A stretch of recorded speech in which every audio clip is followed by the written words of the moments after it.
And welcome back to Friday Briefing. Thank you so much for staying with us. Interact with us, hashtag Friday Briefing. So tonight, like I mentioned, we're doing it very, very differently. First of all, my guest anchor is the lovely Ntalami. She is the CEO and founder of Marini Naturals. Thank you so much for coming. Thank you for having me. And I love your hair. You know, I think I'm going to go all natural, you know.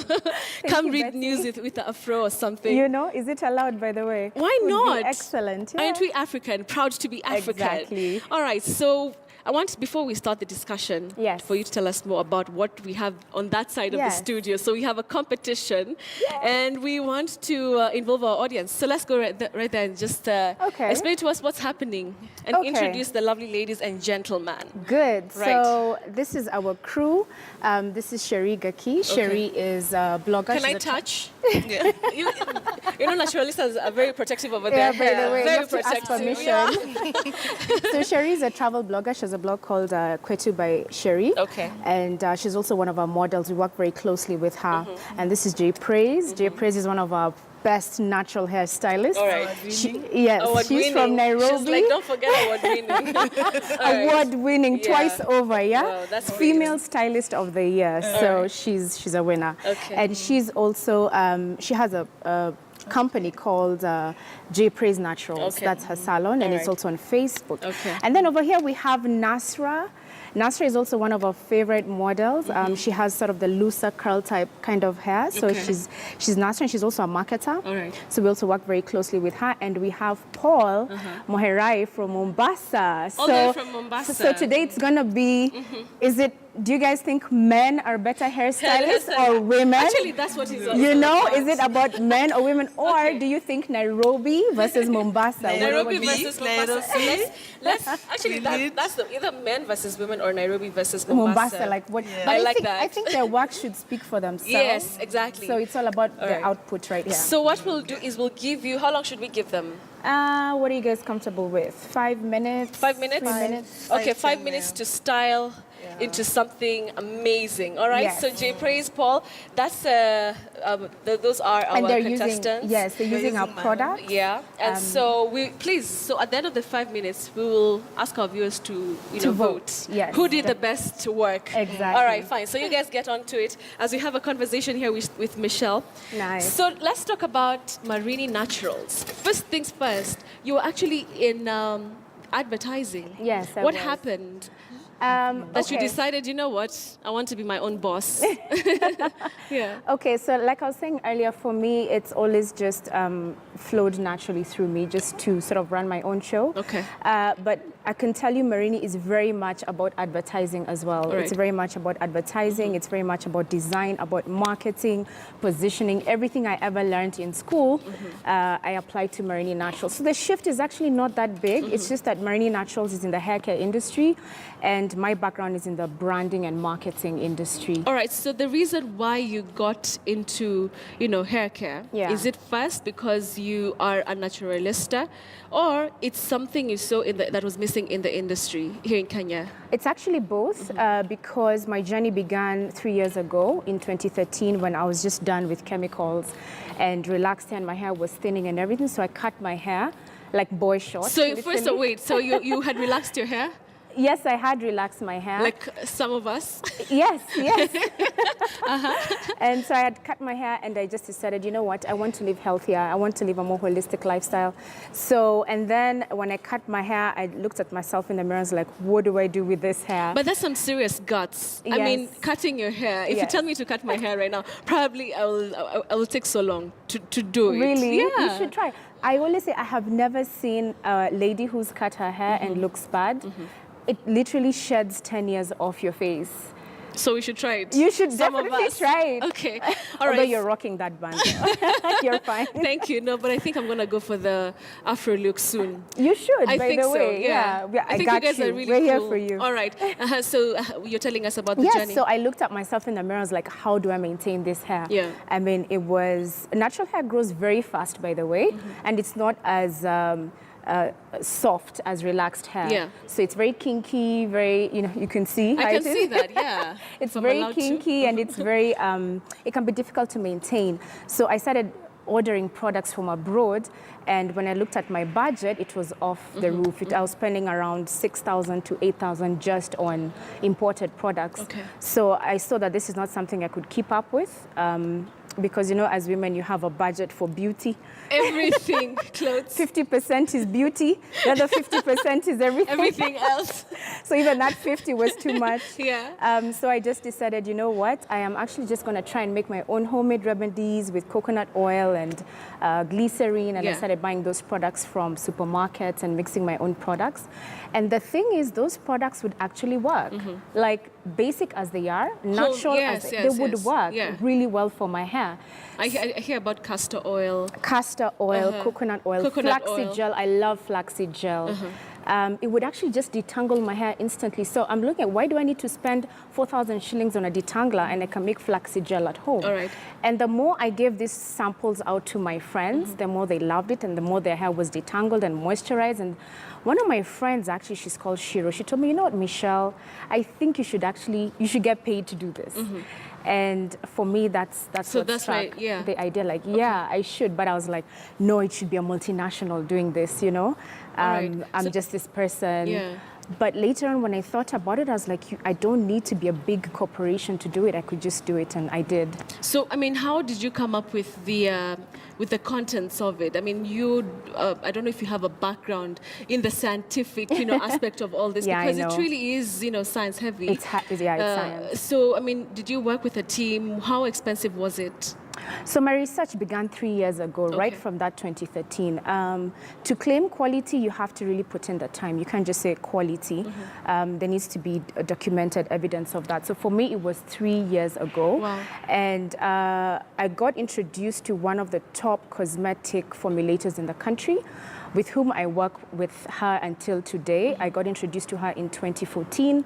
We've worked together, we've built excellent products.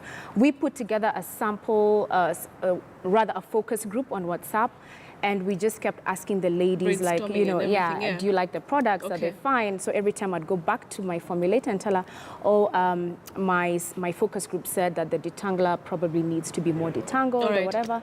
And that's how we got to do it, So Michelle, there are very many people out there who are looking, especially young, men and women who are looking at you and thinking, how were you able to finance such, big project?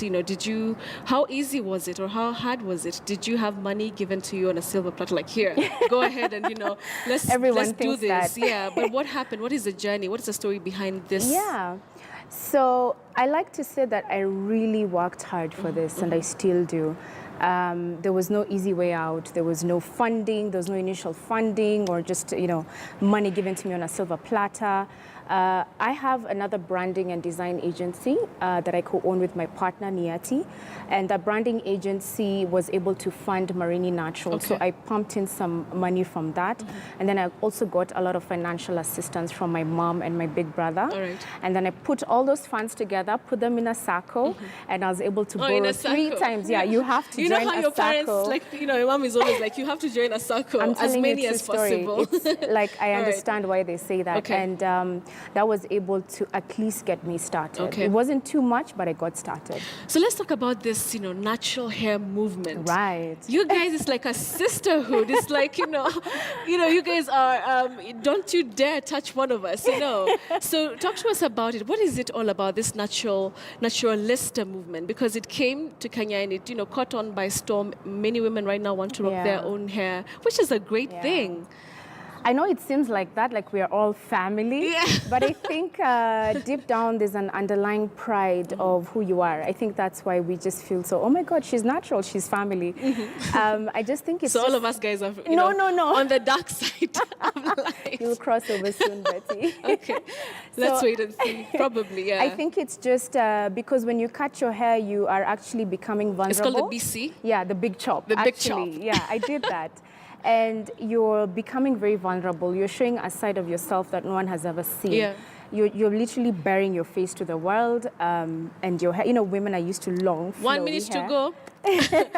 Women. Exactly. Wow. So I think when I cut my hair, the natural hair movement, so to speak, wasn't that big. And there was only one blog I knew that would, sort of guide me on that, and that's Kaliki Chana. And that's why I would get all my styling tips and everything. But I'm also surprised, like, I feel like Marini came, like, right at the right time when women are, like, 2 years on, they need products, they don't want to spend so much on international products, and they want a quality product. So I feel like Marini sort of filled that gap at the right time. Okay. And but the movement is real. The movement is real. And even the thing across is, Africa. Across Africa and even globally. I mean, just take a look at, what's happening in South Africa. Yeah. There are girls who want to rock their afro, but they go to school and their teachers are like, yo, tame that afro. You saw that. And isn't it disheartening? Yeah. It is very disheartening. I think also the fact that some people feel that natural hair is not professional. Like, how can you say natural hair is not professional? Is your skin tone unprofessional? Like, that's how you were born. Yeah. So how can you say the way I was born is not professional? All right. I understand styling could be unprofessional, but the way your hair grows out of your scalp, that's God's intention. So you cannot say that's not professional. Okay, so what would you tell, women who like the relaxing, part of, hair care? Is this easy? Because it looks like it is a lot of hard work. Yes, it is. So, like, you have to, the DIYs, and we'll be seeing one shortly. Yeah. I mean, there are all these things you have to mix up. I mean, how easy is it really? Okay, to be very practical. honest, natural hair does take time. It's like your skin, moisturize, cleanse, tone. It does take time, so I'm not going to say it's the easiest thing to do. But think of it as it grows out of your skin, your scalp, your body. So why not take that extra time? I mean, as women, we like to pamper ourselves. So if you can spend an hour in the spa, why not on your hair? But the beauty is your hair speaks to you.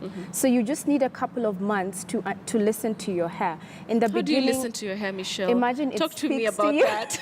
How does my hair doesn't speak to me So have you ever felt like your skin speaks to you? Like maybe the weather is making you break out, or this particular Maybe I don't product. listen enough. Maybe I don't listen enough. I should start. But also, I think good products and a good hair care regimen helps to maintain that. Like for me now, I'm used to taking care of my hair. In the beginning, I would struggle deciding what to do. Should I use a leave-in conditioner? Should I use a deep conditioner? Sometimes I'd mix so many things in my bottle. So it's just about understanding your hair. And it's not that difficult, actually. But I don't feel any... I'm not against anyone who relaxes their hair. Okay. I think women are meant to be free and express themselves. So naturalistas are not judgy about, people who relax their hair, because that is a perception that is out there. Well, I do feel, truthfully speaking, some have been quite judgmental, and I'm always against that. Okay. Because a woman's meant to express herself the way she... way. I also put weaves. I use wigs because sometimes I just feel I need a break. But the thing is that there are some women who feel I can never, ever show my natural hair, so I'm always going to be in a weave. All right. Now, those are the women that I'm saying, you know what, you're beautiful the way you are. I like that. Yeah. Okay. So our time is up. Stop. Our time there. is up. That's it. That's the last pin. Yay. All right. Looking lovely. So we want to check out the hairstyles. Yeah. Really, really nice. Dear Praise, what have you done to Sherry's hair? Simple undo. Okay. Yeah. All right. Can we have a close-up of that so that our viewers can have a better view time to as they vote? If it's Dear Praise or Paul.